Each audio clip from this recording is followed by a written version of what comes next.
Good morning and welcome to the Crafty Canary for your tip on Tuesday. Today I'm going to give you a bit of a silly little tip, but it has worked out to help me a lot.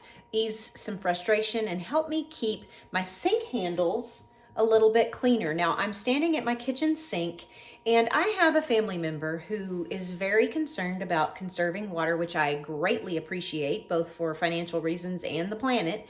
But he will put soap on his hands when he washes them before he turns the water on. And I know it is very wasteful when you turn the water on, soap your hands, rub them all together and then rinse. You're wasting water as you do all of that stuff. But the soaps that I normally use, the liquid hand soaps, because of him rubbing his hands together with that soap all over his hands and then turning the sink on, the sink handle would be covered in soap goo and gunk. And even with the soft liquid hand soaps, it would do that. So I made a little compromise. These are a little bit more expensive, but these are the foaming soaps.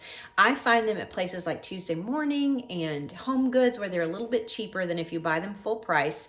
They're still a little more expensive than, like an 89-cent bottle of liquid hand soap that I can find at the grocery store. But I think that this compromise is a little bit helpful because it enables him to wash his hands in a way that conserves water, and it also helps me not get so frustrated with my sink handles being so dirty. So for the kitchen sink and for his bathroom sink, that's where I use these, and for the rest of the sinks around the house I use the little bit cheaper hand soap. So I hope that this kind of silly little tip has helped you as well. Please subscribe to my channel, tell all your friends, and follow me on socials at Facebook at Crafty Canary and on Instagram at the.crafty.canary. See you next week. Thank you. Bye-bye.